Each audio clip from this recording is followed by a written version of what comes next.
Bonjour à tous. Nous avons le plaisir d'accueillir aujourd'hui pour cette première séance du cycle Art et archéologie du judaïsme Jean-Louis Vessette, qui est docteur en archéologie, qui était archéologue au service régional de l'archéologie d'Occitanie à Montpellier, qui est l'auteur de l'auteur ou le co-auteur de toute une série d'ouvrages sur l'archéologie en Occitanie, l'archéologie urbaine. C'est un spécialiste d'archéologie urbaine, qui est un domaine d'ailleurs, il faut peut-être le dire, qui s'est beaucoup développé disons depuis les années 60, voilà, et qui est vraiment aujourd'hui un domaine qui contribue de manière tout à fait essentielle à l'historiographie, à l'histoire de la France, en particulier de la France médiévale.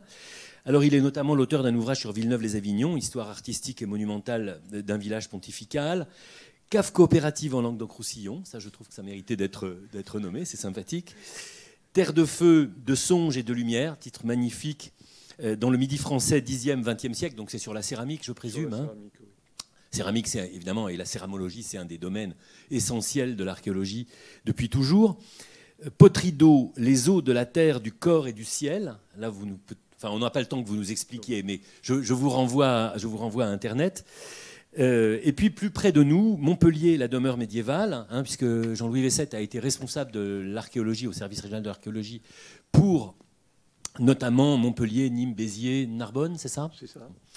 Et puis, plus récemment, et je remercie Philippe Blanchard, qui est un archéologue spécialiste du funéraire à l'INRAP, avec lequel j'ai eu le bonheur de collaborer, qui m'a signalé ce dernier ouvrage extrêmement précieux et assez original, parce qu'il mériterait qu'on en fasse autant dans à peu près toutes les villes de France où il y a eu des communautés juives au Moyen-Âge, c'est-à-dire toutes les villes de France, qui s'intitule « Les établissements juifs de Montpellier au Moyen-Âge » et qui est une synthèse dont va nous parler Jean-Louis Vessette, et qui récapitule l'ensemble des données, des connaissances historiques, archivistiques et archéologiques, et qui, moi, m'a beaucoup intéressé. Je le dis tout de suite, je dévoile une partie de ce que vous allez dire, parce qu'il met en évidence que certaines découvertes archéologiques n'ont pas été attribuées à la communauté juive médiévale de Montpellier, faute que ce travail de topographie urbaine, en quelque sorte, ait été fait lorsqu'on a découvert le cimetière de Villefranche, sans savoir l'identifier comme tel, ce que vous avez fait depuis et qui est extrêmement intéressant. Mais j'ai été déjà trop long, je vous laisse la parole, Jean-Louis. Bonjour à tous, merci. Donc, comme cela a été bien expliqué, j'ai travaillé au service régional de l'archéologie et j'avais cette gestion de l'archéologie urbaine.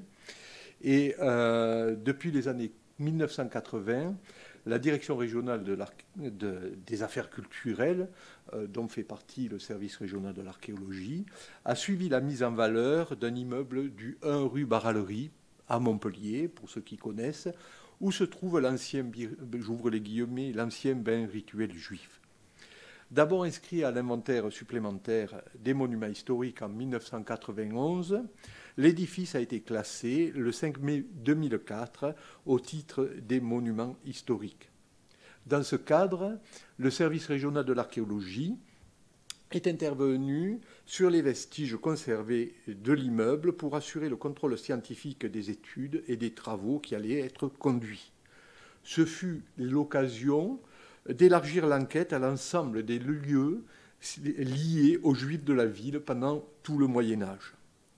Grâce au croisement des sources écrites, des sources érudites et des sources archéologiques, il est devenu possible de redessiner les contours de leur habitat et de situer leurs monuments dans le tissu urbain médiéval. Je vais allumer là.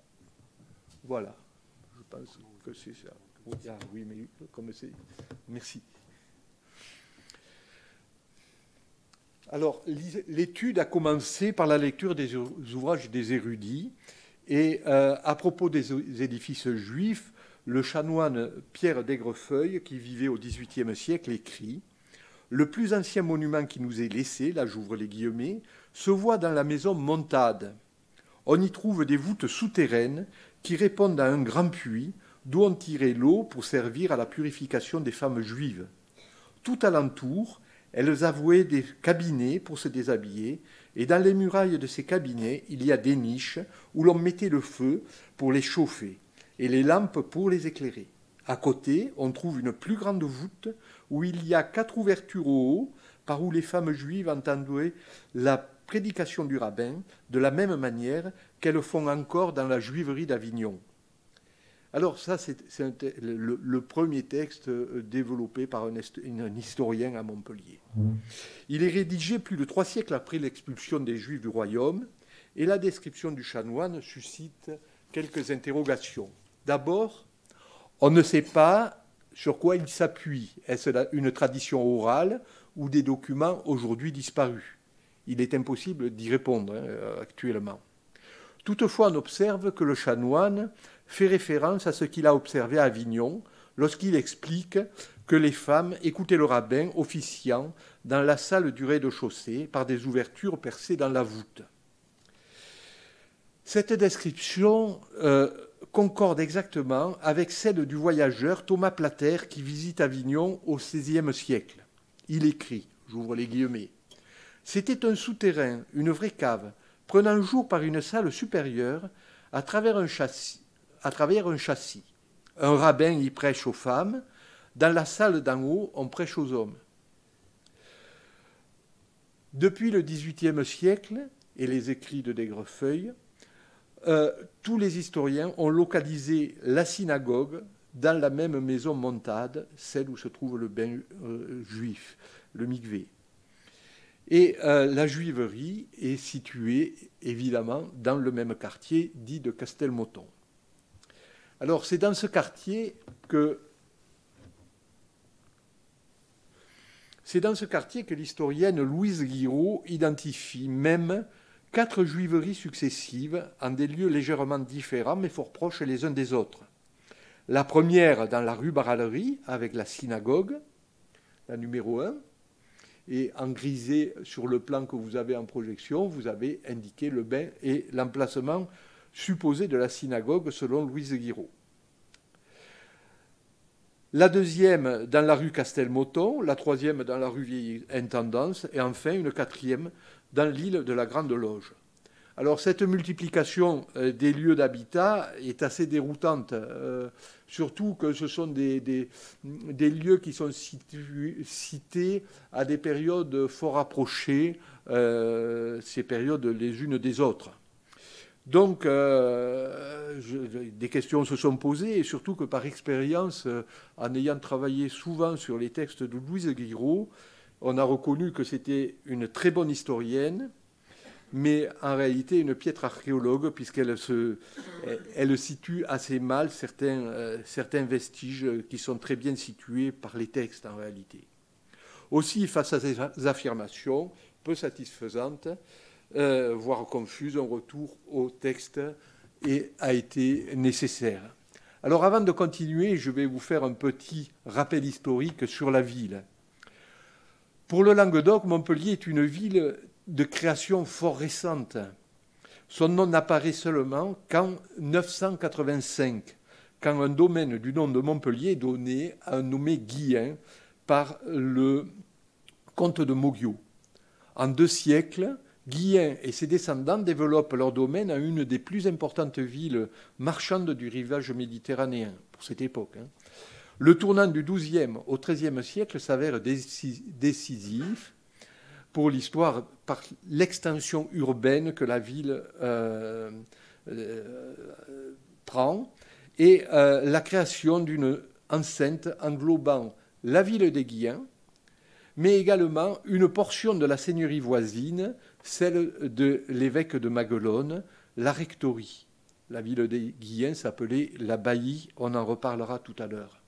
Au même moment, à cette époque-là, Pierre II, roi d'Aragon, comte de Barcelone, en épousant Marie, la fille du dernier Guillain, Guillain VIII, met la main sur Montpellier, c'est-à-dire que la ville tombe dans l'escarcelle des rois d'Aragon. De leur union va naître Jacques, dit le Conquérant, c'est lui qui a entamé une partie de la reconquête, notamment avec la reconquête de Majorque, mais également la conquête de Valence. Et sous le règne de Jacques le Conquérant, s'ouvre une période de prospérité qui s'étend de 1214 à 1276. À la mort de Jacques, la ville passe entre les mains des rois de Majorque, et ce jusqu'à la vente de l'abbaye, c'est-à-dire la partie appartenant au seigneur laïc, au roi de France, le 18 avril 1349. Ainsi, après l'acquisition du domaine de l'évêque, la rectorie, par Philippe le Bel en 1293, la vente à Philippe de Valois en 1349 entraîne le remembrement et le transfert de la ville au royaume de France. Alors la présence juive à Montpellier est attestée dès le XIIe siècle, moins d'un siècle et demi avec la première mention de la ville, c'est-à-dire très tôt. Par son testament de 1121, Guillaume V interdit qu'un juif ou un sarrasin accède à la charge de bail. Cette prohibition est sans cesse renouvelée jusqu'à la charte communale de 1204. La clause du testament laisse entendre donc que la population juive est déjà assez influente dès le XIIe siècle pour que le Seigneur puisse parer à une telle éventualité. Alors l'importance de la population juive à Montpellier est confirmée en 1173 par l'itinéraire de Benjamin de Tudel qui déclare qu'on rencontre dans la ville des lettrés juifs avec leurs disciples. Cependant, après de récurrentes mesures vexatoires, la présence des Juifs à Montpellier s'achève brutalement avec leur expulsion définitive ordonnée par Charles VI le 17 septembre 1394, ça vous le savez tous. Alors, on va essayer de faire un tour des traces archéologiques et historiques laissées dans la ville par les Juifs montpelliérains pendant leur présence entre le début du XIIe siècle et la fin du XIVe siècle, c'est-à-dire pratiquement 3 siècles. Pas tout à fait, mais presque. Alors, on va évoquer les 2 communautés qui ont vécu à Montpellier, parce qu'il y en a eu 2. L'une sur le domaine de Maguelone, de l'évêque de Maguelone, la rectorie, en A sur le plan, et l'autre sur le domaine des Guiens, puis des Aragons, l'abbaye en B. Alors, je vais commencer par la communauté des Juifs de l'évêque qui apparaissent grâce à un accord de 1260 qui mentionne une communauté vivant sur le territoire de la rectorie. Puis, un acte de 1277 distingue clairement les Juifs demeurant dans la seigneurie du roi de Majorque de ceux résidant sur le domaine de l'évêque. Cet habitat ne peut pas être antérieur à l'installation de la maison de l'évêque au milieu du XIIe siècle. C'est-à-dire, il se fixe très vite, mais à partir de la présence de l'évêque à cet endroit-là. Cependant, la durée en est brève, car en 1293, l'évêque cède au roi de France ses droits sur Montpellier, et les Juifs de la rectorie subissent dès 1309 l'expulsion ordonnée par Philippe le Bel, qui saisit leurs biens et les vend à son profit. Cette vente nous a permis d'identifier d'ailleurs l'emplacement de leur maison. Alors les Juifs de l'évêque de Maguelone possèdent des maisons voisines de la résidence du prélat, le long de l'ancienne porte de Montpellier, de Montpellier en 2. Et après leur expulsion, un texte de 1308 mentionne encore la carrière judaïca. La carrière, c'est le mot qui désigne la rue. Carrière judaïca, située dans une rue allant de la porte du Pilat Saint-Gély, en haut sur l'image, vers le portail de l'évêque, qui va vers le portail de l'évêque, c'est-à-dire le numéro 2, jusqu'au portail de Montpellier. Donc leur habitat, d'après les textes, a pu être replacé dans le secteur coloré en vert, tandis que la maison de l'évêque se trouvait sur la partie jaune. Même si jusqu'en 1319, les archives mentionnent encore le lieu-dit Juvataria, aucun juif n'apparaît plus dans la rectorie après 1306. Cet habitat disparaît à ce moment-là.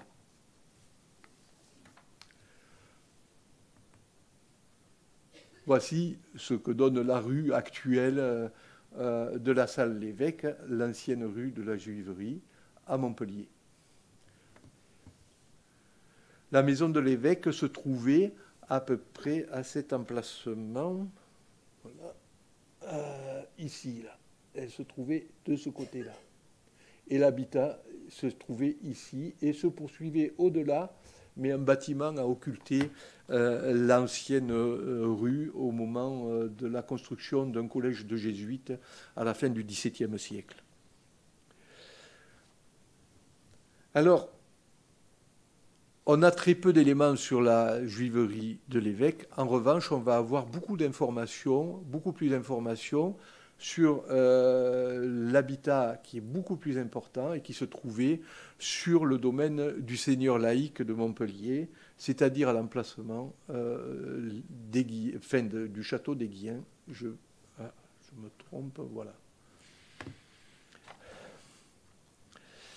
L'habitat de l'abbaye se situe dans le quartier de Castelmoton, dit de Castelmoton. C'est ce que disent les érudits depuis le début. Dès le XIIe siècle, leur présence est attestée dans l'entourage de Guillen, soit individuellement comme témoins en 1183, 1197 et 1202, soit comme un groupe nommé Judeos Montis Pesulani en 1157.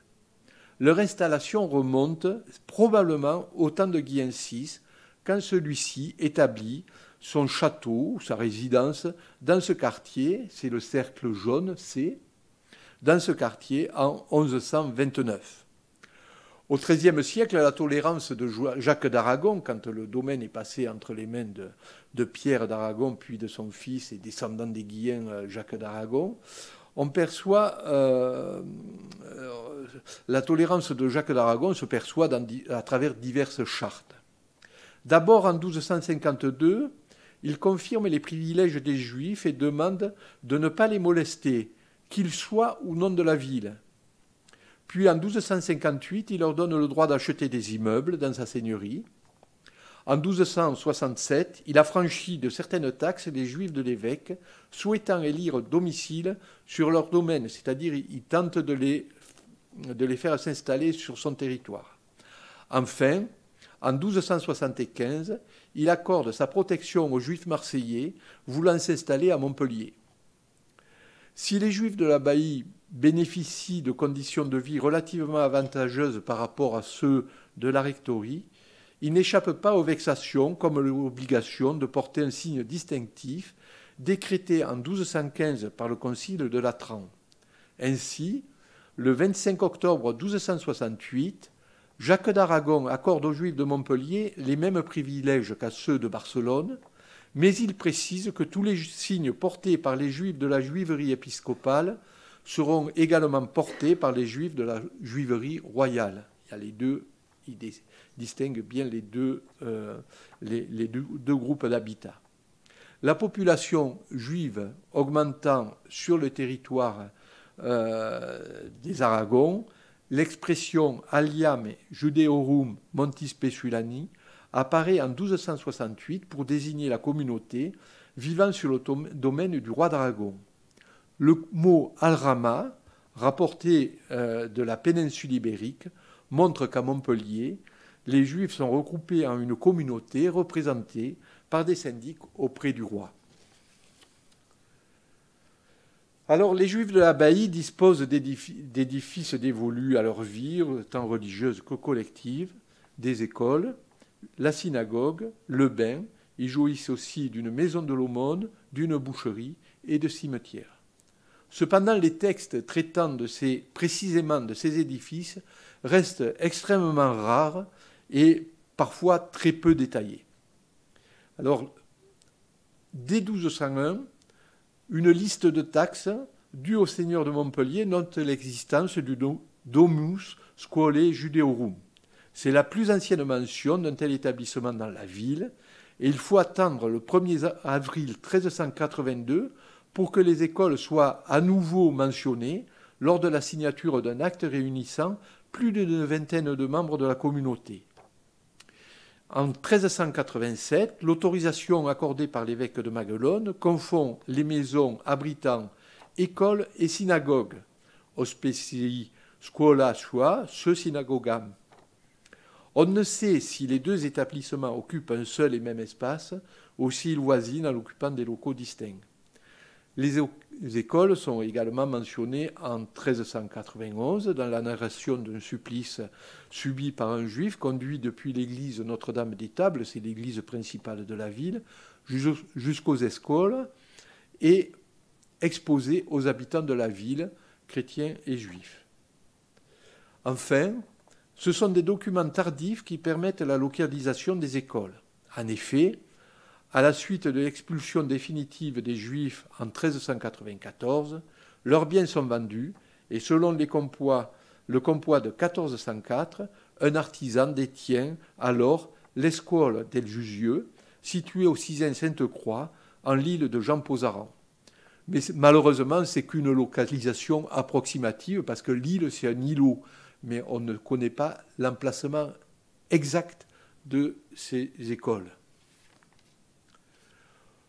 Pour ce qui est de la synagogue, quatre textes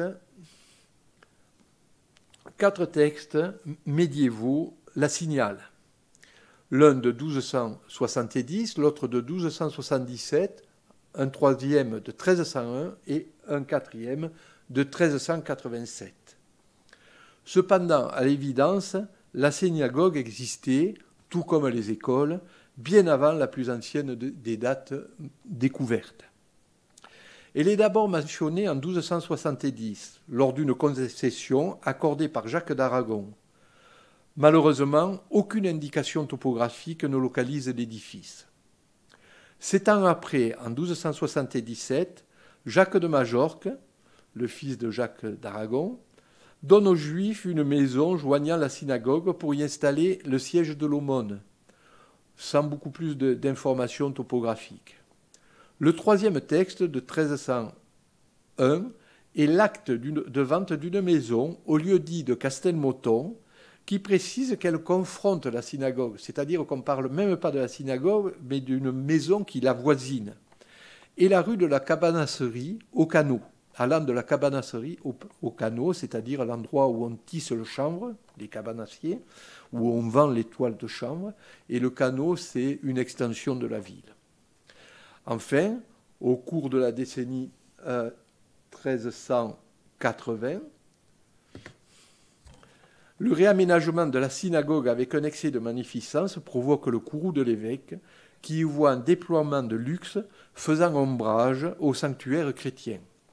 L'affaire se conclut le 13 mai 1387, vous avez le document sous les yeux, quand le prélat accorde à la communauté le droit d'aménager ses écoles ou synagogues, moyennant le versement d'une indemnité.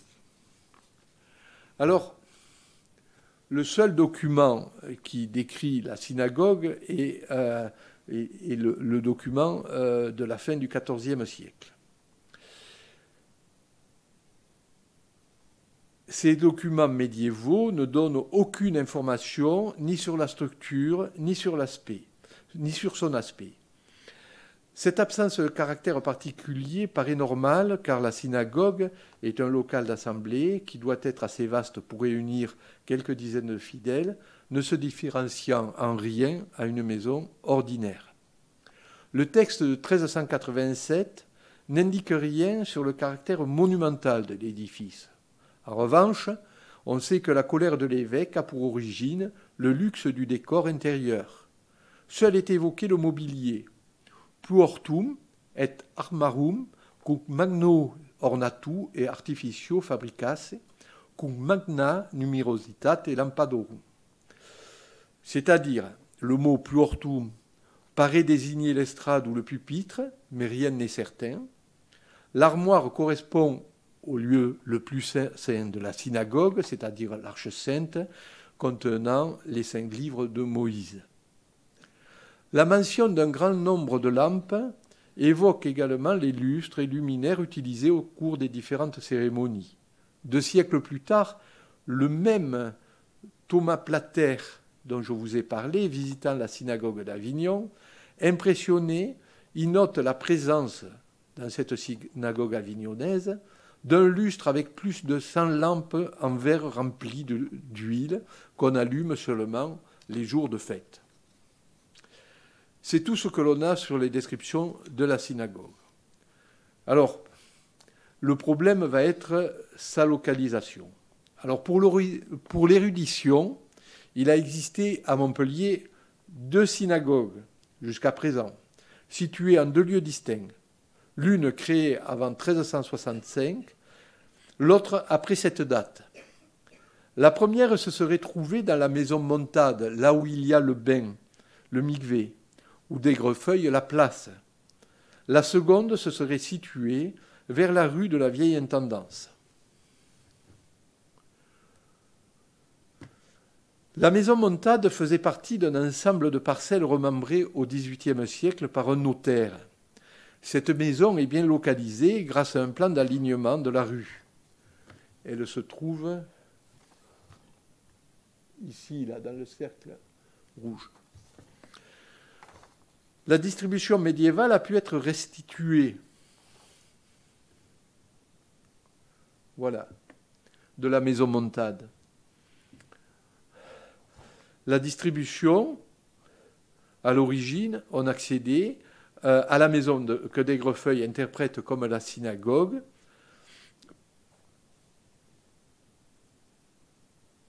par une porte en tiers-point, que voici, s'ouvrant sur une venelle.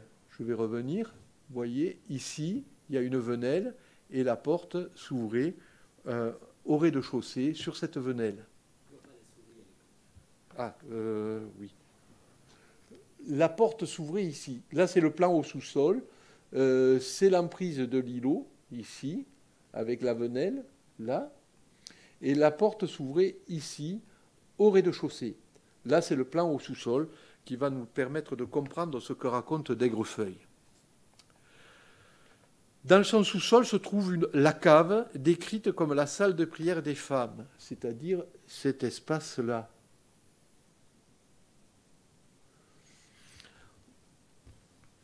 Si les infrastructures de l'immeuble remontent bien au XIIIe siècle, voilà la porte, et voici la salle basse. Alors, si les infrastructures de l'immeuble remontent bien au XIIIe siècle, la voûte de la cave ne présente aucun caractère assurément médiéval. De plus, l'ouverture faisant communiquer le bain et la cave n'existait pas au Moyen-Âge. C'est une ouverture tardive en sous-œuvre. C'est vraiment un bricolage lorsqu'on observe ce passage. L'entrée initiale de la cave s'ouvrait sur la venelle et un escalier descendait directement à celle-ci. On va revenir à l'image précédente. Voilà, l'ouverture de la cave se faisait ici et on a encore la trace de la trémie de l'escalier dans la voûte qui a été murée lorsqu'on a ouvert ici un passage. Normalement, elle était au-dessus. Oui, au-dessus de cette pièce, d'après les descriptions d'Aigrefeuille. Mais vous allez voir, ça ne marche pas. Sa description ne marche pas. D'autant que cette pièce... Non, il y avait des trappes, mais en réalité, c'est une cave vinaire creusée en sous-œuvre. Mais vous anticipez, là. je vais revenir un peu. Voilà. D'Aigrefeuille, mais je vais y revenir. Voilà. Alors, si les infrastructures de l'immeuble remontent bien au XIIIe siècle, c'est-à-dire les murs d'enveloppe, la voûte de la cave ne présente aucun caractère assurément médiéval. De plus, l'ouverture faisant communiquer le bain et la cave n'existait pas au Moyen-Âge. C'est une ouverture tardive en sous-œuvre, ça je vous l'ai dit, et l'entrée initiale de la cave s'ouvrait sur la venelle, ça je vous l'ai dit. Pour ces raisons, les affirmations de d'Aigrefeuille méritent quelques réserves. Et ça, on en reparlera si vous le voulez. À l'évidence, le chanoine interprète les vestiges montpelliérains en s'appuyant sur ce qu'il a vu à Avignon. Il ne faut pas oublier qu'il calque mentalement la distribution des locaux du comtat sur la morphologie du bâtiment montpelliérain et place la synagogue à côté du bain. Depuis, c'est-à-dire depuis le XVIIIe siècle, tous les érudits ont suivi son interprétation et acceptent l'emplacement de la synagogue qu'il propose. Louise Guiraud, fidèle aux écrits du chanoine, déclare « Aucun doute n'est possible sur la destination de ces diverses salles. Pour elle, la seule question à résoudre est celle de l'époque où la synagogue et les bains cessèrent d'être affectés à leur usage. Et elle suppose que les lieux sont abandonnés après l'expulsion des Juifs du quartier de Castelmoton, décrétée en 1365. En réalité, on le verra tout à l'heure, il y a eu un acte décidant de leur expulsion, mais en réalité, ils n'ont pas été expulsés puisqu'on trouve les mêmes habitants avant 1365 et après 1365 dans leur maison du Castelmoton. Les repères topographiques mentionnés par les archives n'apportent rien de probant pour localiser la synagogue dans la maison Montade. Au contraire, les textes médiévaux, notamment celui de 1301, mentionnent une rue, la carrière publica quaetur de Cabassaria versus Campum Novum, et nous ramène vers le haut de la rue de l'Université, c'est-à-dire ailleurs, vers le débouché de la rue de la Vieille Intendance, que l'on verra tout à l'heure. Il convient alors de s'interroger sur la synagogue dite neuve 1387. N'est-ce pas un simple réaménagement intérieur de l'ancien lieu de prière avec une rénovation du mobilier? Si c'est réellement le cas, les textes de 1270, 1277, 1301 et celui de 1387 ne désignent alors qu'une seule et même synagogue se trouvant dans l'île de Jean Pozaran, c'est-à-dire ailleurs. On va y revenir tout à l'heure. Alors, je vais vous parler maintenant de l'édifice majeur de Montpellier, le plus beau vestige qu'aient laissé les Juifs montpelliérains, c'est le mikvé. Charles d'Aigrefeuille reconnaît l'emplacement du mikvé dans la maison Montade. Et depuis le XVIIIe siècle, rien ne paraît avoir changé dans ce lieu et tous les auteurs ne manquent pas de signaler ces vestiges. Une gravure figurant le bain est même publiée par Albert Fabre à la fin du XIXe siècle. C'est cette gravure que vous avez. Un seul texte médiéval du 28 avril 1292, qui a été récemment découvert, c'est-à-dire il y a une dizaine d'années, évoque le mikvé, mais seulement comme repère topographique à propos d'une maison située en face des Balnei Judaeorum, au lieu dit Potio Precator. Malheureusement, les informations permettant d'en déterminer son emplacement avec certitude restent faibles, sinon que le mot podio désigne un lieu, c'est un puits, c'est le puits de Sancy par exemple, est un lieu en hauteur par rapport au voisinage, ce qui correspond parfaitement au quartier de Castelmoton. Et si l'on accepte le caractère architectural unique, il convient de valider la localisation avancée par d'Aigrefeuille. En effet, les espaces souterrains médiévaux se comptent sur les doigts de la main à Montpellier.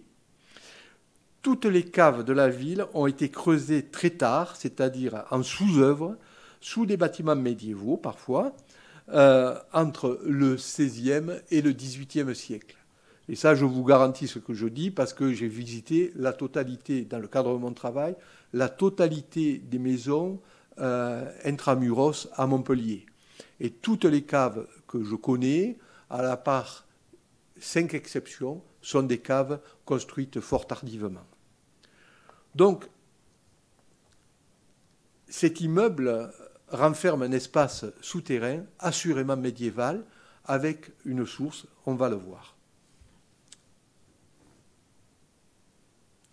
L'immeuble de la rue Baralerie résulte du remembrement de plusieurs parcelles dont certaines s'ouvraient sur la Venelle traversant l'îlot. Alors la Venelle se trouve en A, j'ai restitué la porte sur ce dessin.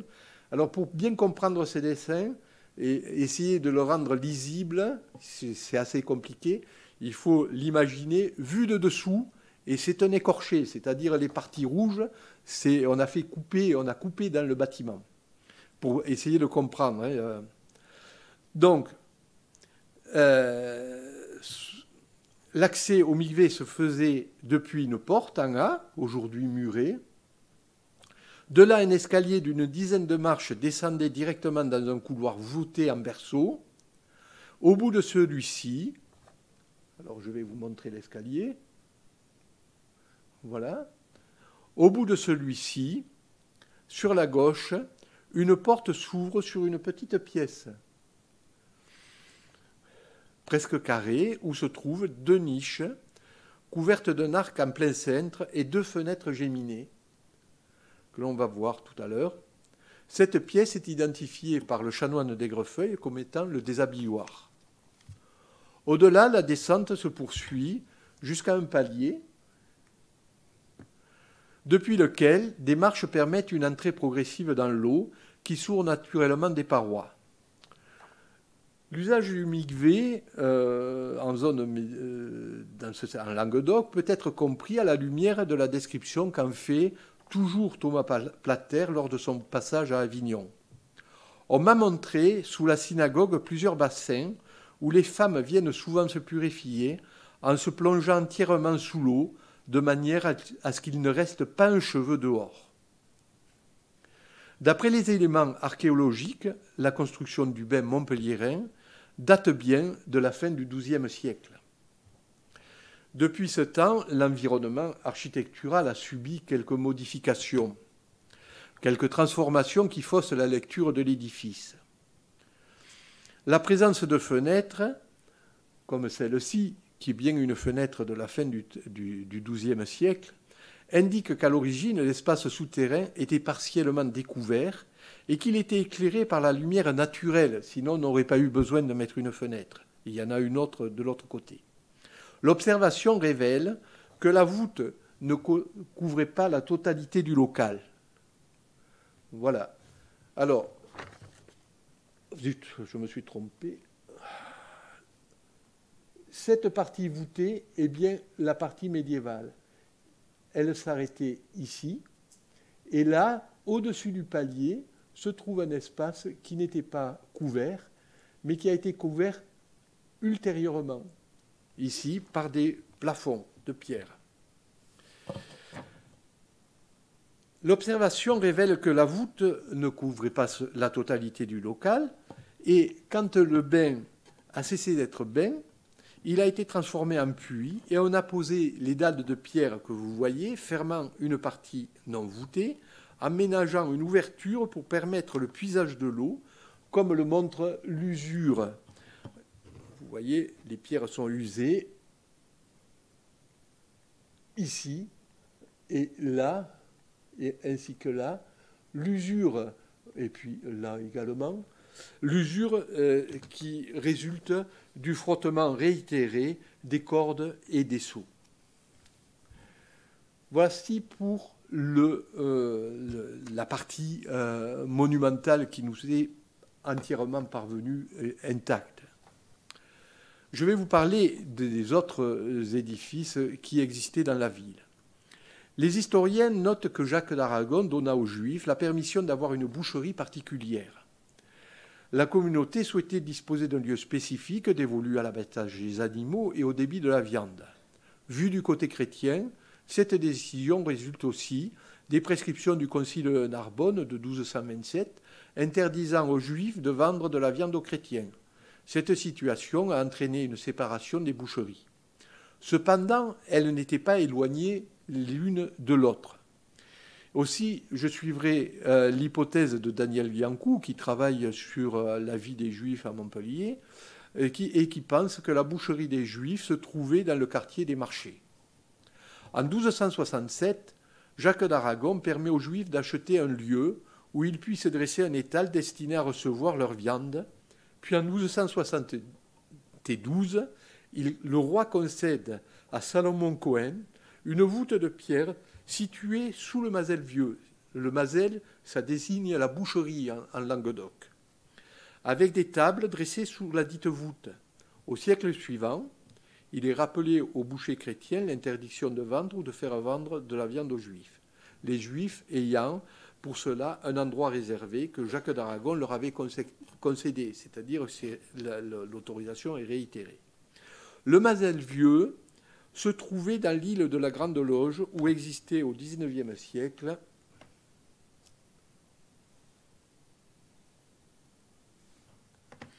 au XIXe siècle l'impasse dite de la Juiverie, s'ouvrant sur la place des Cévenols, pour vous situer.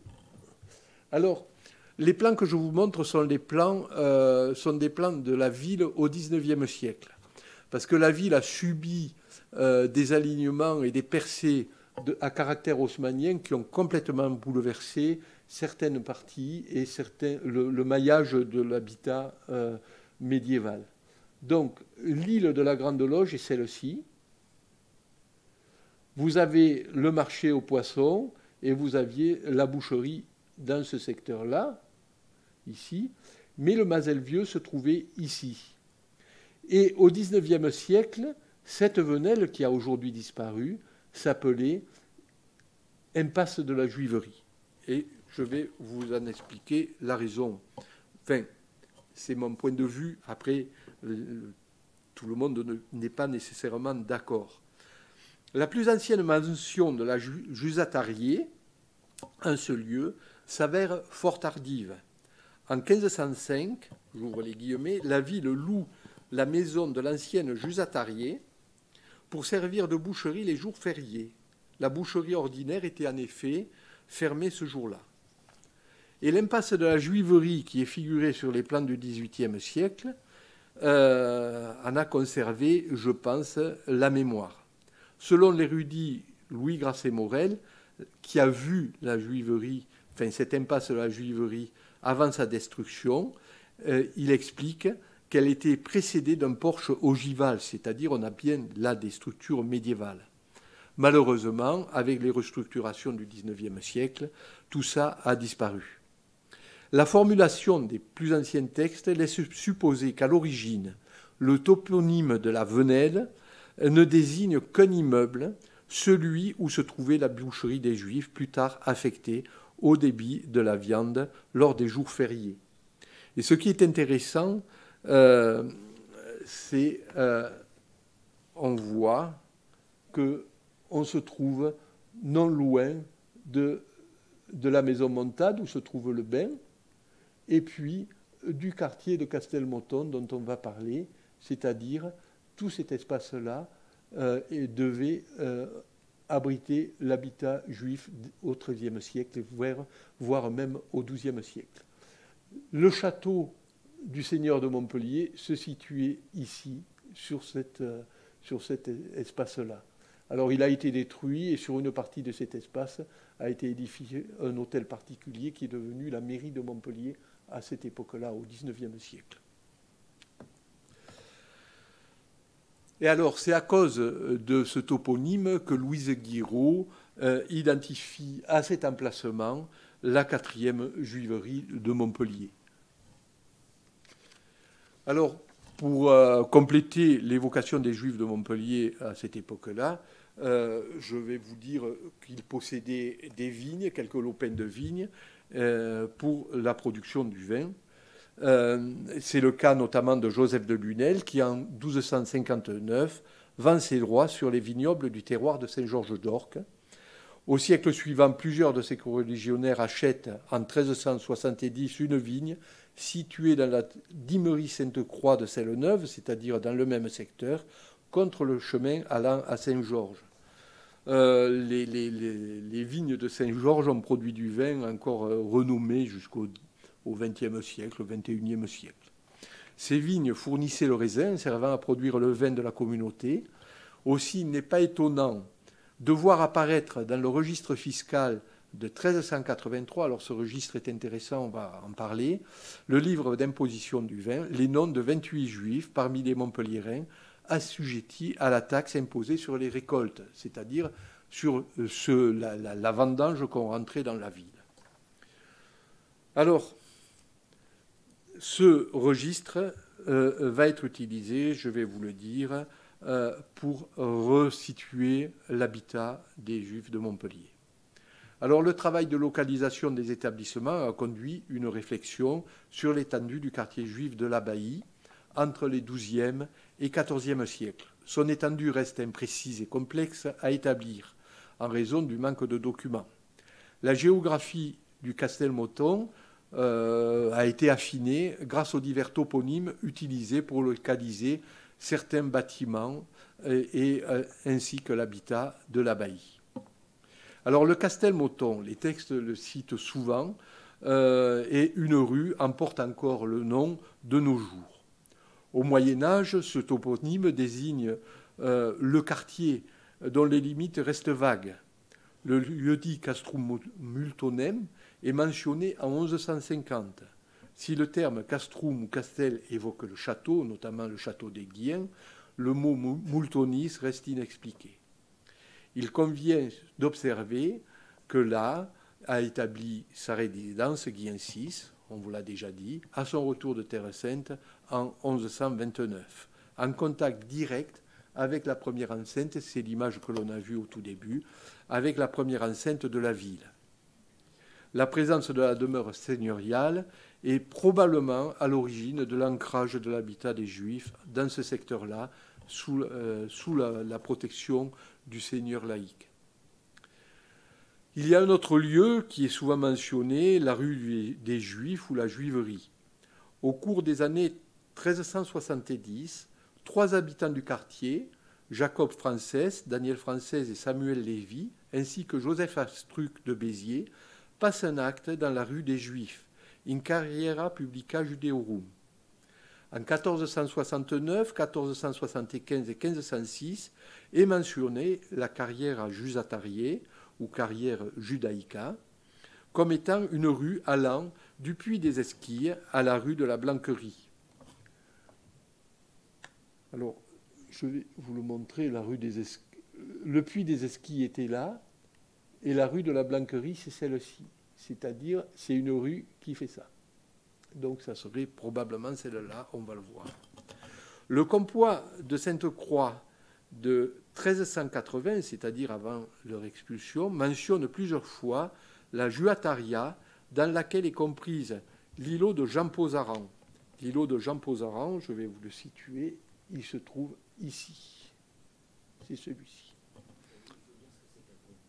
Ah oui, un compoit, si vous voulez, c'est un cadastre. C'est une matrice cadastrale. C'est un registre où sont mentionnées toutes les propriétés foncières et avec leur confront, c'est-à-dire leur voisinage, et ça sert au prélèvement de la taille. Donc la ville a plusieurs compoits par période, un pour chaque paroisse de la ville, ou 6 pour chaque quartier. La rue de la Juiverie se trouvait... alors, le compoit de Sainte-Croix mentionne plusieurs fois la Jusataria, dans laquelle est comprise l'îlot de Jean Pozaran, que je vous ai montré, et la rue de la Juiverie, se trouvait entre 2 îlots densément habités par des Juifs, l'îlot de Jean Pozaran et l'îlot de Jacques Arquier. Alors, l'îlot de Jean Pozaran, je vous l'ai indiqué, c'est celui-là, et l'îlot de Jacques Arquier, c'est celui-là. Et comme point de repère, je vous montre toujours la maison Montade où se trouve le bain, pour pouvoir situer, si vous voulez, l'importance de ces lieux pour l'habitat de la baillie. L'emplacement de ces 2 îlots étant bien établi, toutes les mentions renvoient à la rue de la Vieille Intendance, que je vous ai montrée, et qui se confond avec la rue médiévale des Juifs, dite des Juifs. La mémoire de l'ancien habitat juif se maintient jusqu'au début du XVIe siècle. Et il existe encore à cette époque une rue nommée la Juiverie Vieille, Carriera dicta de la Jutaria Vieilla. Elle correspond exactement à l'actuelle rue de la Vieille Intendance. Là, voilà. Vous avez la Juiverie du Castelmoton à la fin du XIVe siècle, avec des points de repère bien précis que je vous ai signalés, c'est-à-dire le puits des Esquilles ici, la maison de l'abbé d'Agnan ici, et puis l'île de Jean Pozaran ici, et l'île Arquier là. Alors, la limite s'arrête là, tout simplement parce que là, c'est la limite de la première enceinte de Montpellier. Elle passait ici, comme on l'a vu dans la première image.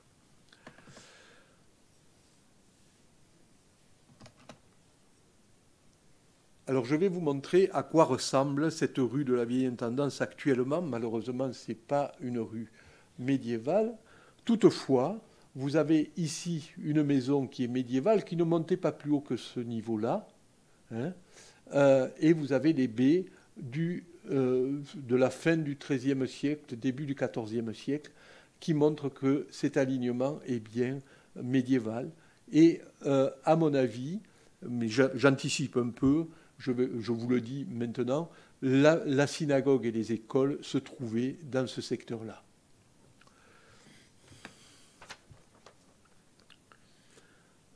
La deuxième image montrant la rue et le puits des Esquilles, qui sert de point de repère, se trouvait ici, exactement, ça s'appelle la rue du puits des Esquilles, et la maison de l'abbé d'Agnan, qui est mentionnée plusieurs fois dans les confronts, se trouvait ici, à cet endroit-là.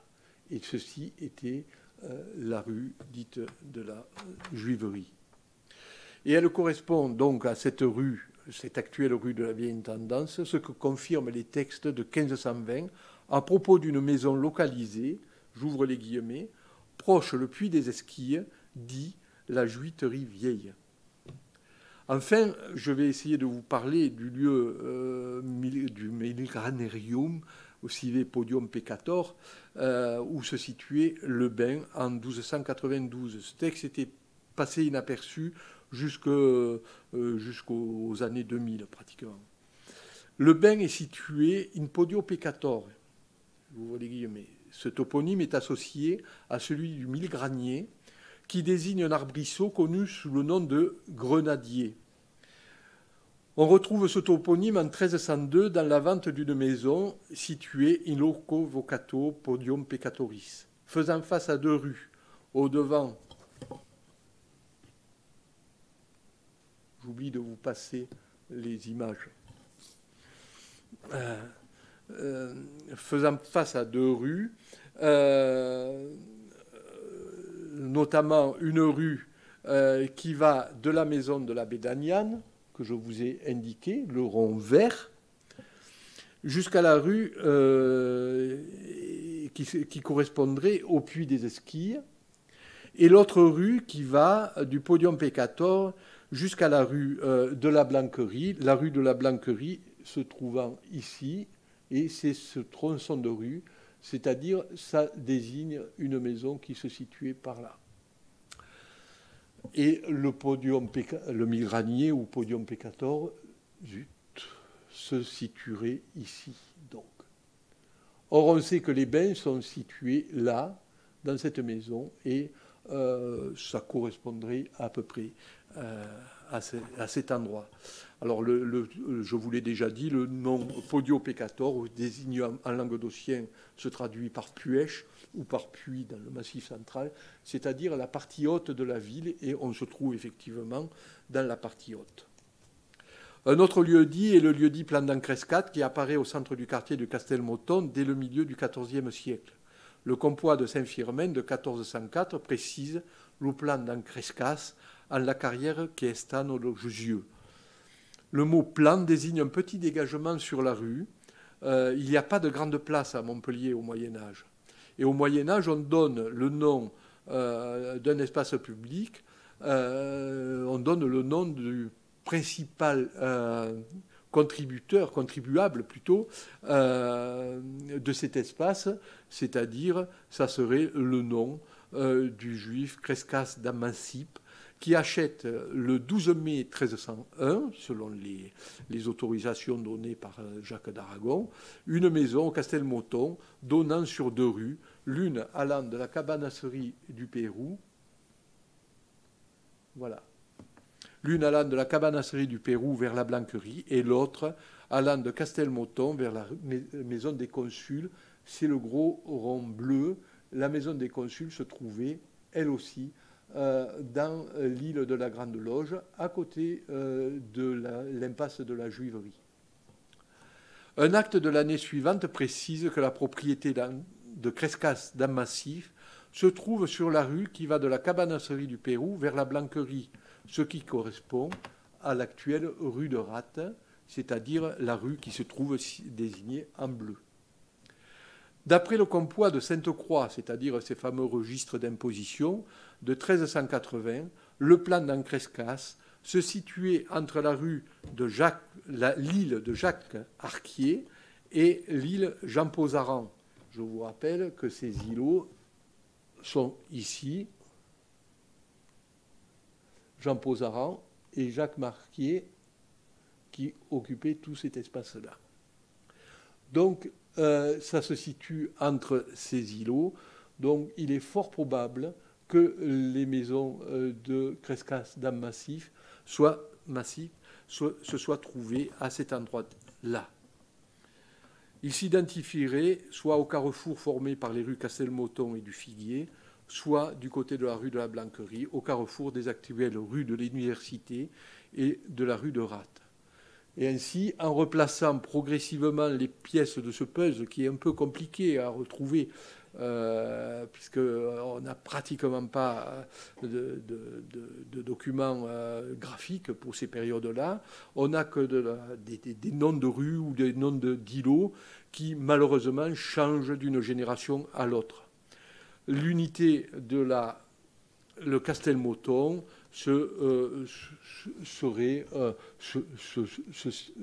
désigne bien tout cet espace-là pour l'habitat des Juifs de Montpellier, de l'abbaye de Montpellier, exactement.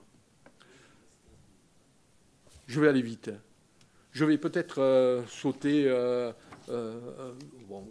quelque chose qui est trop détaillé.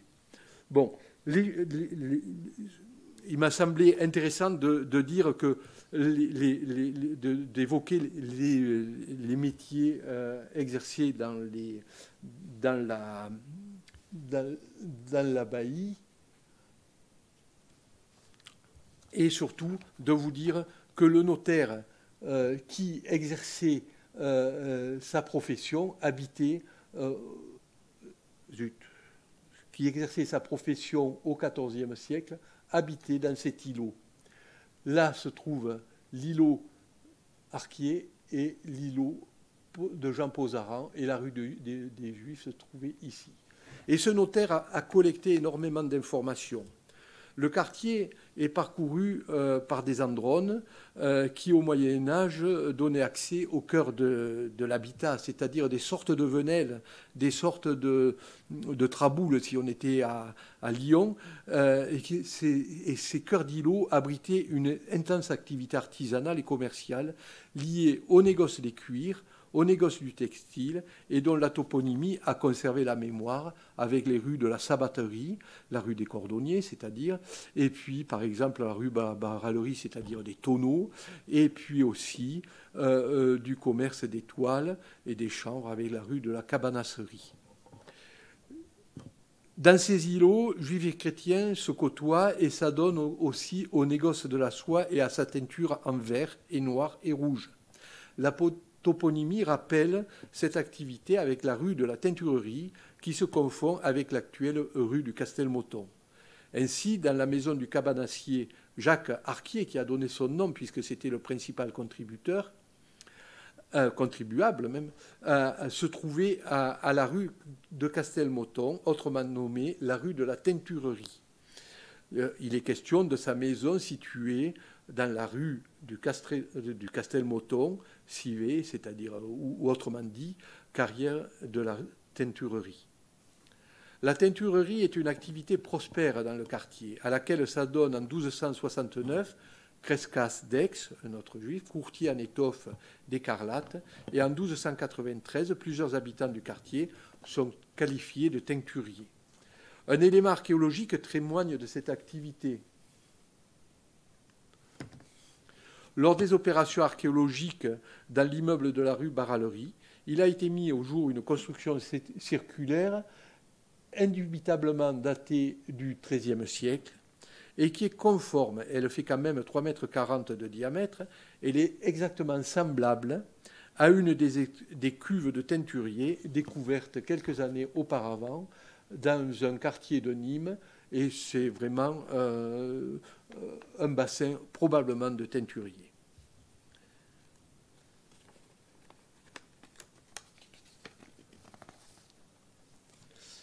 Alors, de l'expulsion des Juifs, on a quelques éléments qui sont importants de signaler.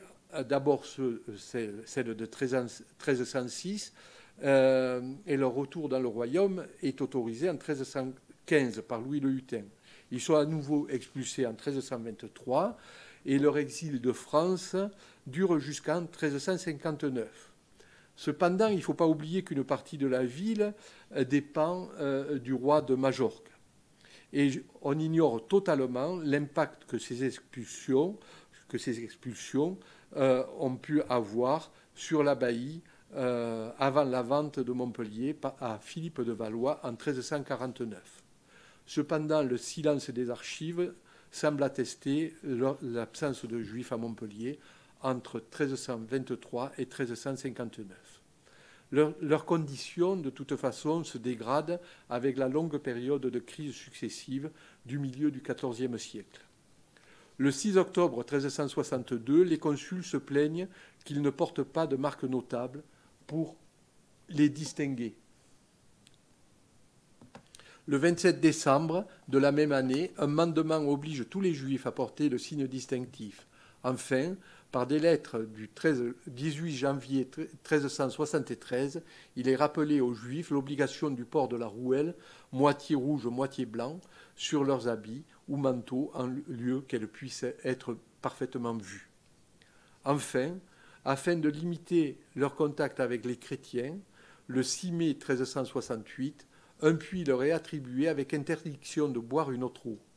Le même jour, il est interdit aux bouchers chrétiens de vendre de la viande aux Juifs qui auront leur boucherie spécifique. Le climat d'insécurité du milieu du XIVe siècle, causé par les grandes compagnies, oblige à un repli intramuros de la population des faubourgs.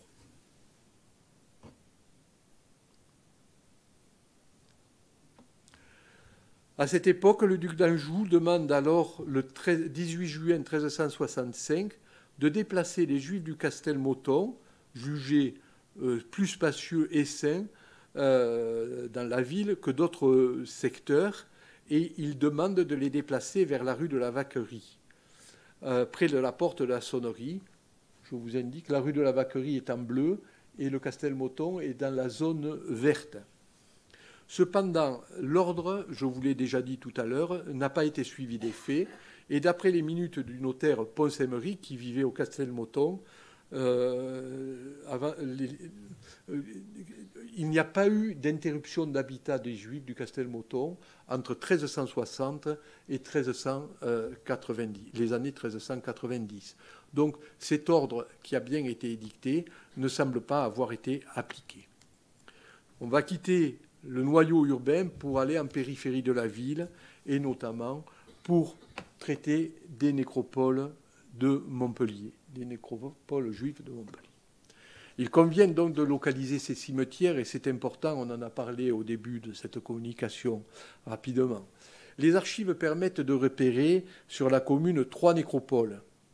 Celle qui justait le couvent des Augustins, dont on a peu d'informations et qui est difficilement située, c'est celle-ci. Elle est vaguement située ici. Celle du faubourg du Coureau, qui se trouvait là. Mais là aussi, le bâti est extrêmement dense. On se trouve vraiment dans un faubourg très construit et très remanié depuis le Moyen-Âge.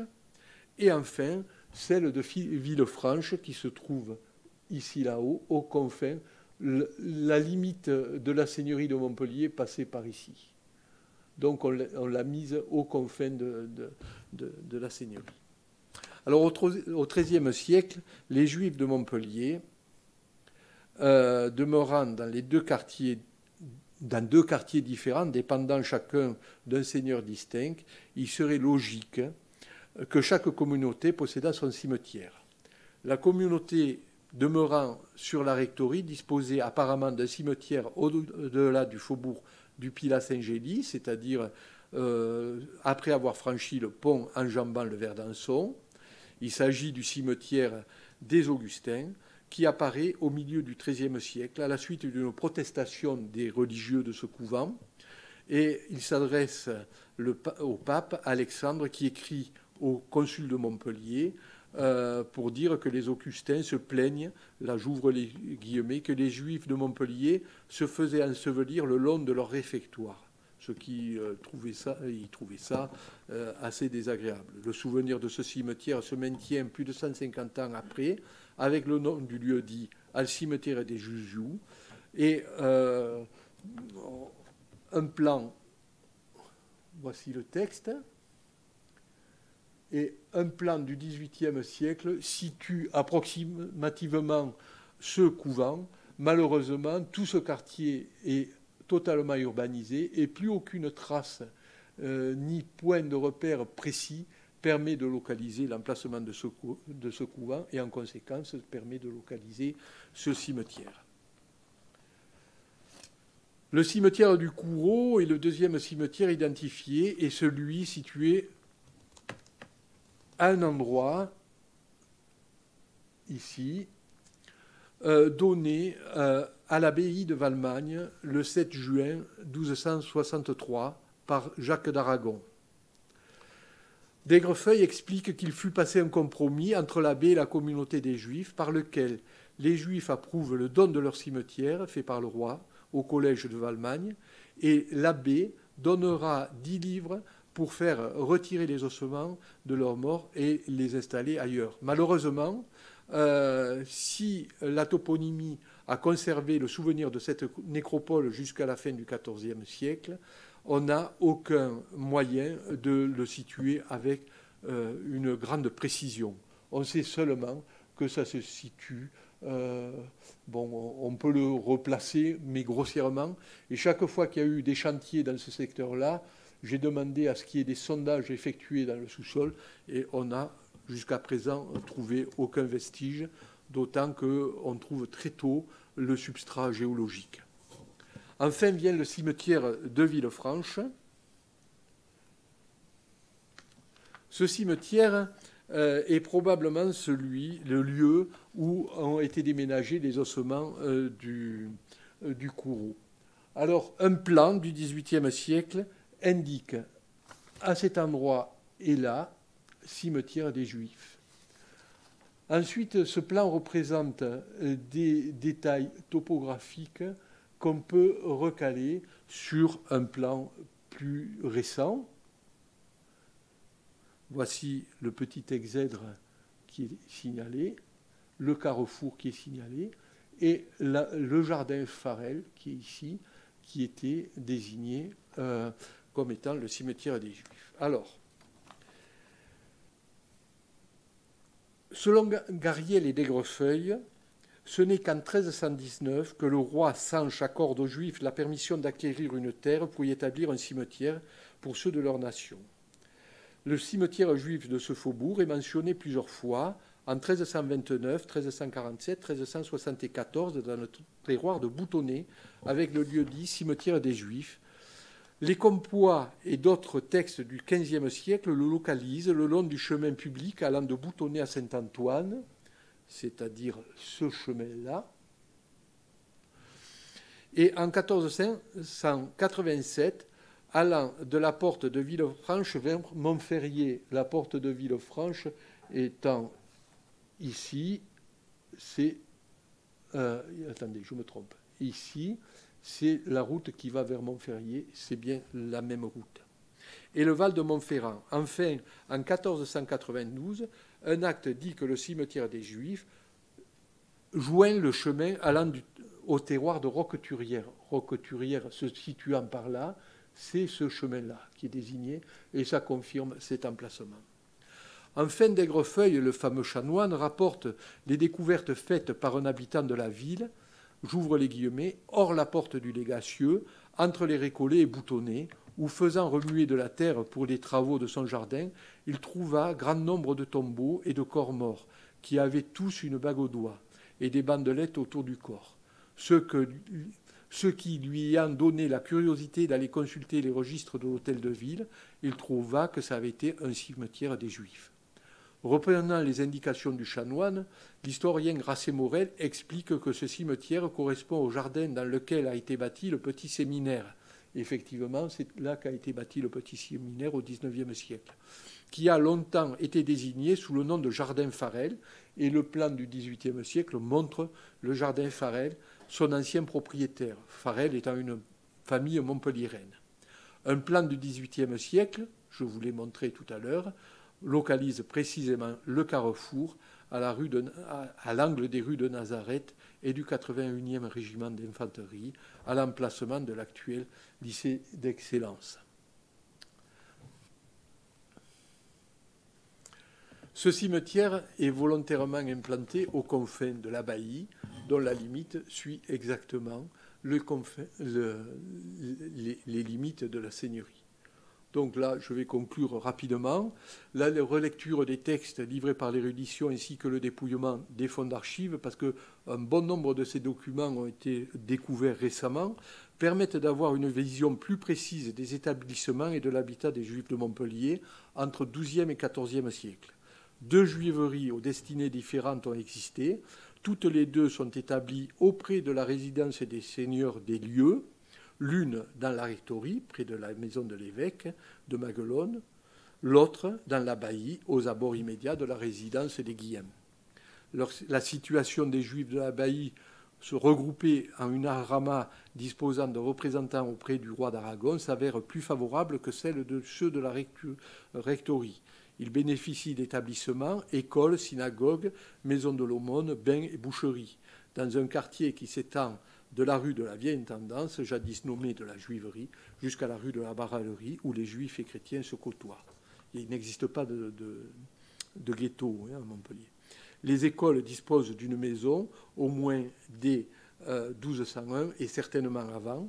Et à mon avis, les textes de 1270, 1277, 1301 et 1387 citent la même synagogue qui a existé depuis bien longtemps avant sa première mention, c'est-à-dire elle a existé certainement dès le XIIe siècle. Pour le bain, l'exception typologique des lieux confirme sa fonction et ses caractères architecturaux qui le datent du XIIe siècle. Voilà ce qu'il en est de la connaissance du cadre de vie de la communauté juive de Montpellier au Moyen Âge. Et bon, cette connaissance progresse, mais très lentement, car il faudrait... les textes sont extrêmement rares et on en trouve beaucoup. Peu maintenant. On a beaucoup passé de textes et on a peu de chances d'en trouver d'autres. Voilà, je vous remercie.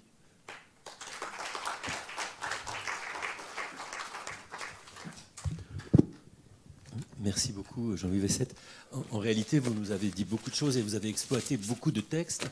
Et l'ouvrage que j'évoquais tout à l'heure, que vous avez publié, est assez exceptionnel. Hein. On n'en compte pas beaucoup d'équivalents pour d'autres villes en France. Moi, ce qui me frappe en vous écoutant, c'est la précision et la profondeur du recoupement entre l'ensemble des documents d'archives auxquels vous avez procédé. Tout ça recoupé avec les données archéologiques et bâtimentaires, enfin des bâtiments que vous connaissez. Il me semble que pour Montpellier, on ne connaît pas de stèle funéraire inscrite. Alors, on n'en connaît pas d'inscription, malheureusement. C'est-à-dire, on a peut-être des chances d'en trouver si un jour il y a une opération archéologique dans le cimetière, le dernier cimetière que j'ai cité. Et puis, bon, on ne sait jamais. On peut trouver des pierres en remploi, comme les pierres qui se trouvent ici dans le musée. Il n'est pas impossible d'en découvrir un jour ou l'autre. Ça, c'est le renouvellement des sources archéologiques. Alors, les nôtres n'étaient pas en remploi. Hein. Elles ont été découvertes sur le site du cimetière de la rue de la Harpe, qui était un des cimetières juifs médiévaux de Paris. Mais elles étaient... Il y en a une qui est en remploi, qui vient d'Enza, qui est en vitrine. Mais celles qui sont dans la salle médiévale, au centre de la salle, c'est probablement une exception dans les cimetières juifs médiévaux français. Elles avaient été laissées sur le site et elles ont été découvertes par Hachette en 1849. Je croyais que c'était en remploi dans la maison de Hachette. Non, elles étaient manifestement en vrac. En revanche, il y en avait beaucoup en remploi dans le quartier, qui sont mentionnés par plusieurs sources, mais qui sont perdus aujourd'hui. Alors, Gariel cite une inscription. Gariel est un chanoine, lui aussi, qui écrivait dans la seconde moitié du XVIIe siècle. Et dans l'idée de la ville de Montpellier, il évoque une inscription qui se trouvait dans un des cimetières. Il la cite, c'est un document remarquable. Alors, ce que vous n'avez pas dit pour le dernier cimetière que vous avez mentionné, c'est que là, en effet, ont été fortuitement mis au jour des ossements il y a une dizaine d'années. Oui, il y a peut-être un peu plus, parce que le temps passe et on ne se voit pas vieillir.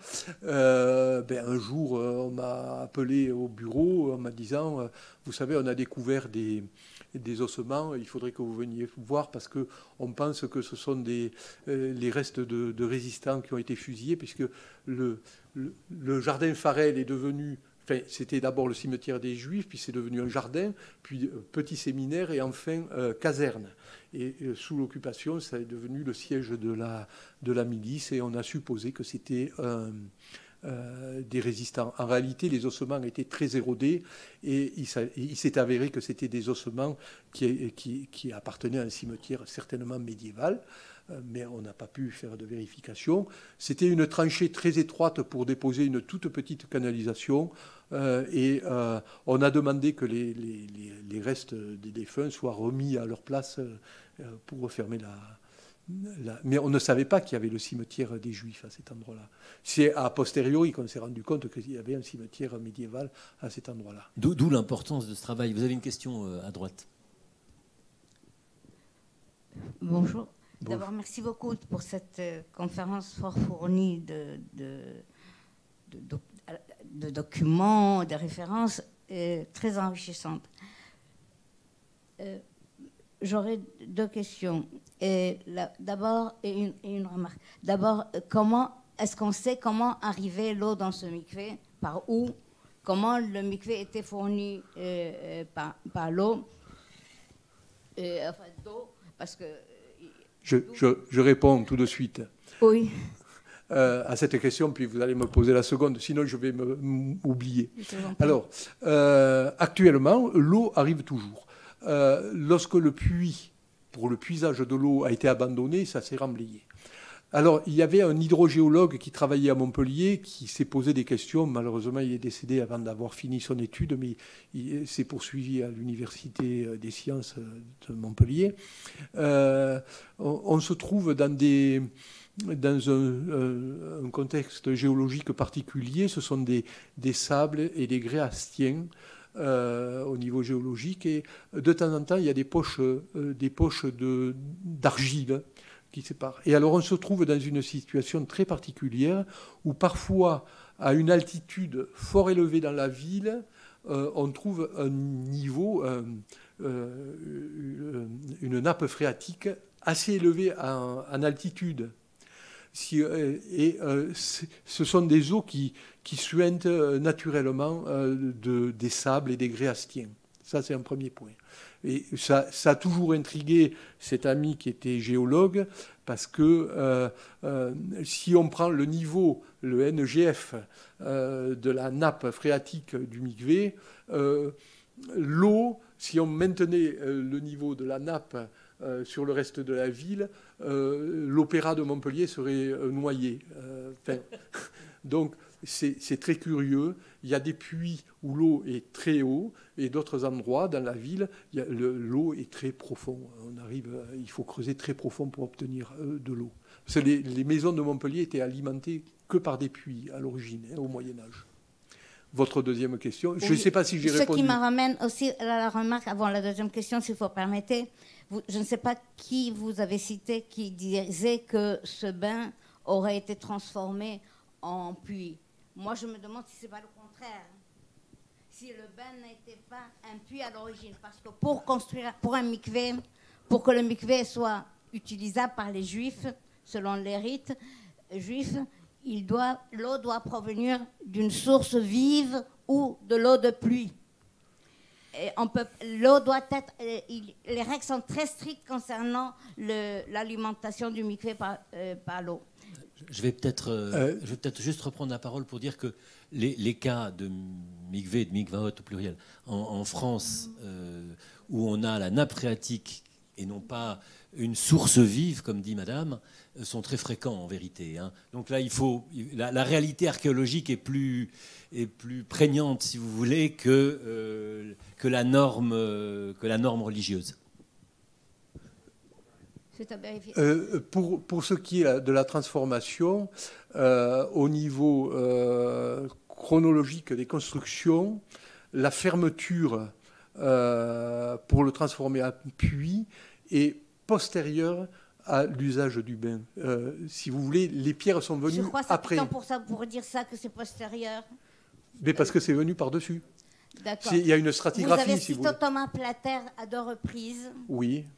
Il dit des choses fortes qui correspondent au vrai rite juif. Et d'où vient son information? Quelles sont ses sources? Il était sans doute en contact avec des juifs, parce que ça, il pouvait pas, ce que vous avez cité, il ne pouvait pas l'observer. Alors, Thomas Plater, attention, s'il a observé, parce que Thomas Plater cite, décrit ce qu'il a vu à Avignon.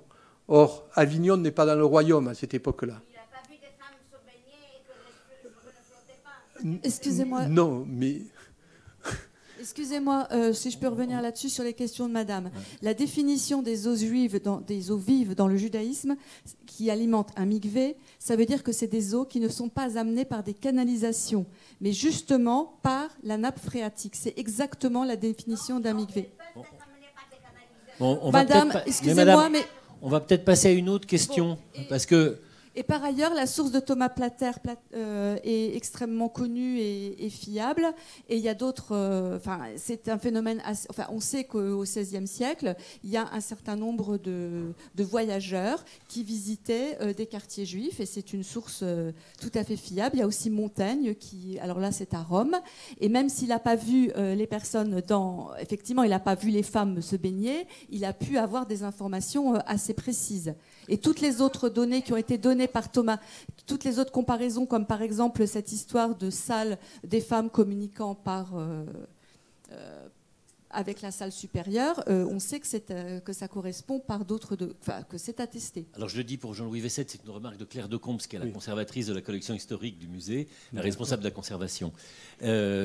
On peut dire aussi qu'à Pernes-les-Fontaines, il n'y a pas une source vive, mais il y a exactement la nappe phréatique de la même manière. À Carpentras, c'est la même chose. À Cavaillon, c'est la même chose. C'est tout à fait ce que décrivait Jean-Louis Vessette pour Montpellier, c'est tout à fait canonique. Voilà. Une autre question, peut-être ? Je peux dire que l'eau ne vient pas par des canalisations déjà, et que ce n'est que de l'eau qui suinte par... c'est de l'eau très claire, qui suinte des parois. Mais Madame, Jean-Louis Vessette vous décrit la réalité aujourd'hui. Voilà. Nous ne sommes pas dans la théorie, nous sommes dans la réalité. On va peut-être passer à une autre question, pardonnez-moi. Oui, je voulais savoir, s'agissant donc du royaume d'Aragon, c'est-à-dire des comtes de Barcelone, donc est-ce qu'on a cherché dans les archives des comtes de Barcelone des textes qui auraient pu parler de Montpellier, puisqu'il y avait de grands liens entre ces deux villes? J'ai regardé, j'ai regardé les publications de textes concernant notamment Jacques d'Aragon. Et ça m'a permis de trouver une mention qui n'était pas connue à Montpellier de la synagogue, par exemple. Mais pour Montpellier, ils sont quand même extrêmement rares. Ça a été regardé. Hein. Bon, je ne prétends pas avoir tout vu. On tend toujours à l'exhaustivité, on n'y arrive jamais. Donc, les chercheurs ont toutes les chances de trouver de nouvelles choses après mon passage. Je dois dire que, je dois vous avouer que je ne suis pas un spécialiste de l'archéologie juive. J'étais qu'un fonctionnaire tout simple qui exerçait le contrôle. Qu'est-ce que ça serait si vous étiez spécialiste de l'archéologie juive qui exerçait le contrôle scientifique et technique des opérations d'archéologie. Et comme je n'étais pas satisfait de ce qui se disait sur les découvertes au niveau du Mikvé, et puis comme je connaissais bien la ville, parce que dans une autre vie, j'avais travaillé dans un service qui s'appelait l'Inventaire général des monuments et richesses artistiques de la France, j'avais beaucoup travaillé sur Montpellier. Donc je connaissais parfaitement la ville, enfin parfaitement, j'exagère. Je trouve toujours des choses en me promenant dans cette ville. J'ai voulu faire le point de ce que l'on avait, soit en publication, c'est tout. Donc on trouvera toujours d'autres choses, on découvrira toujours d'autres choses sur les Juifs de Montpellier. Mais alors il y aurait un travail considérable à faire, par exemple, sur d'autres villes sur lesquelles j'avais le droit de regard sur l'archéologie, c'est-à-dire sur Béziers, qui a un espace remarquable et où il y a des informations considérables, mais également sur Narbonne, où d'ailleurs il y a une inscription fort ancienne dans les dépôts archéologiques. Je tiens à vous le rappeler. La stèle de Justus, Matrona, oui, et Dulciorella. Voilà. 688-689. Oui. Une dernière question, oui. Mais peut-être dans le micro, madame.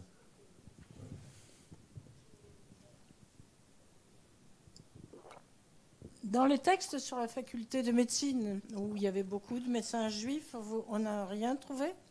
Sur les bâtiments, non. C'est ce qui m'a intéressé. Si vous voulez, à la faculté de médecine, vous aurez des écrits de savants qui ont été collectés au niveau de la faculté, mais ils ne parlent pas des bâtiments et de l'habitat des Juifs ou des nécropoles juives de Montpellier.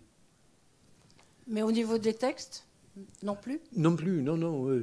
Si vous voulez, les archives, les sources essentielles pour la ville et pour ses bâtiments, les textes se trouvent soit aux archives départementales, soit aux archives municipales. Bon, après, il y a aussi les fonds royaux, mais par exemple, les sources qui se trouvent à Barcelone, bon... mais c'est tout. Quoi. On va prendre une dernière question, parce qu'il est 14h déjà. D'abord, merci. Juste une question de novice. Est-ce qu'on sait estimer, peut-être pas la population de la communauté juive, mais ce que ça représentait par rapport à la population de Montpellier à l'époque médiévale ? Alors, la population de Montpellier au Moyen-Âge, c'est une estimation un peu hasardeuse. Certains auteurs disent jusqu'à 20 000 habitants. Mais c'est pour la période la plus faste, c'est-à-dire avant les crises du XIVe siècle.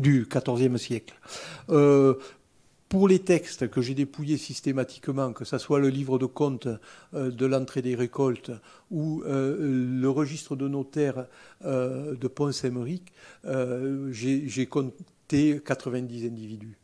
Mais attention, c'est quand même la seconde moitié du XIVe siècle et ce n'est rien d'exhaustif parce que les textes sont extrêmement rares. J'aurais bien aimé trouver des textes, des registres de notaires antérieurs à cette période pour un notaire ayant exercé dans la juiverie de Castelmoton pour trouver des informations. Mais bon, c'est difficile, quoi. Mais quand même, 90